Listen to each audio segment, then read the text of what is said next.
ছি ছি ছি ছি ছি, আমরা বিচারের দাবিতে বাংলার জনগণ রাস্তায় পড়ে আছে। আর সেই আরজি কলেজের মতো নতুন কাণ্ড আবার ঘটিয়ে দিল। হসপিটালে, সেই হসপিটাল হাওড়া হসপিটাল, দেখুন ভিডিও ফুটেজটা আগে দেখুন। কথা বলছে হ্যাঁ এই বাচ্চা এখনই কথা বলছে।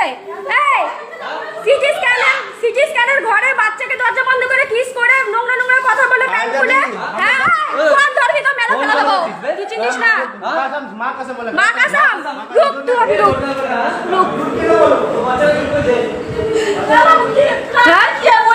ये बच्चा को सिटी स्कैन के रूम में ले जाकर किस किया, डरा दिया और उसका पैन फैन भी खोल रहा था। बोलो बाबा बोलो क्या किया?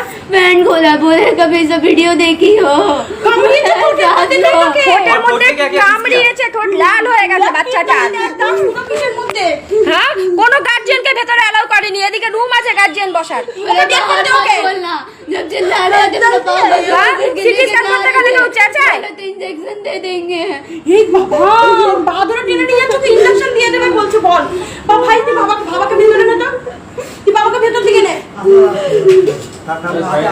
दादा और व्यवस्था করছি, दादा আসুক और বাড়ির লোক আসুক। कहाँ है आपका घर का लिखा है?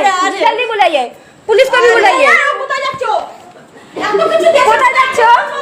হ্যাঁ একটা হসপিটালে এরকম কাণ্ড ঘটার পর একটা বাচ্চাকে নিয়ে নাটক করছে, ও কোথায় রে? দাদা ওই জানলা কোন দিকে পালিয়েছে? ধর नहीं तो इधर ही घूमने ना चाहिए अलग एक जगह है बात करें हां बात तो হ্যাঁ দাঁড়া এরকম কি আসলে আপনি সাথে আমার সামনে এসেছেন না? আমার পেশেন্ট এদের মাথায় যে কি চলে আমার তো সেটাই ঢোকে না এত বড় মেয়ে দেখ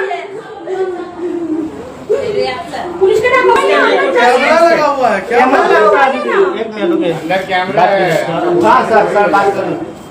अरे लोग बोले बच्चे झूठ नहीं बोल रहे। मतलब खोल के मार गए तो बोले कि गलती किस उसकी है बोले। अरे कैमरा लगा हुआ है हम लोग गलत नहीं कर सकते। ठीक है बच्चा भी ठीक है बच्चा हम लोग माँ कसम के खा ना बोलना ठीक है थोड़ा बड़ा बच्चा तो हम लोग बात करते हैं।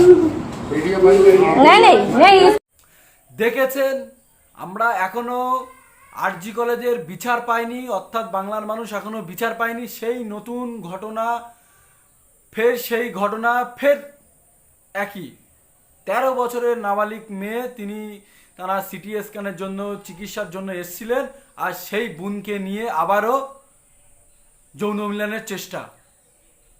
সুরক্ষা কোথায়? এই ছোট ছোট বোনদের এভাবে কি কি করতে চাইছে? বাংলার মানুষ দেখছেন যে এ কি হচ্ছে। ছোট ছোট বোনদেরকে এভাবে হসপিটালে চিকিৎসা করতে যাচ্ছে, তাদেরকে একা পেয়ে রুমের মধ্যে নিয়ে এ কি করতে চাইছেন মানুষ? বাংলার মানুষ যদি একবার খেপে যায়, বাংলা কিন্তু আধাও দাও করে আগুন জ্বলতে পারে। আইন কেউ হাতে নেয় না, আইনকে মাথায় রেখে সকলেই চলছে বলে হয়তো অনেক কিছু মনে হচ্ছে। তাই বলবো মুখ্যমন্ত্রী মমতা ব্যানার্জি, আমাদের নয়নের দিদিকে বলবো যে দিদি আপনি বিষয়টা একটু দেখুন, এই ন্যায় সত্যের বিচার যদি আরজি কলেজটা দিয়ে দেন তাহলে এই বিচারটাও সলে পেয়ে যাবে। দেশের আইন অনুযায়ী প্রশাসনকে কাজ করতে দিন, অর্থাৎ আপনি নতুন আইন, অর্থাৎ যে আইনগুলো পিছনে পড়ে রয়েছে সেই আইনগুলো আপনি আগিয়ে নিয়ে আসুন, সামনে নিয়ে এসে সেই আইনের কাজগুলো করতে দেন, প্রশাসনকে কাজ করতে দিন। কেন প্রশাসনের না যদি আইনের কাজ করতে দেন, একের পর এক এরকম কাণ্ড ঘটে যাবে বাংলায়। আমার মা বোনরা কিন্তু নিরাপদে থাকতে পারবে না, নিরাপত্তায় নেই, সেই জায়গা কিন্তু তৈরি হয়ে যাচ্ছেন। হাত জোর করে বলবো আপনি একটু ভেবে চিন্তে বিষয়টা একটু দেখুন। এখন আরজি কলেজের বিচার কিন্তু জনগণের সামনে নিয়ে আসা হয়নি, তারপরেও ফের এই কাণ্ড ঘটিয়ে দিয়েছেন। তাই জনগণের বলবো, জনগণ কিন্তু একবার ধৈর্য যদি ভেঙে দেয়, কোথায় কি হয়ে যাবেন কেউ বুঝতে পারবে না। তাই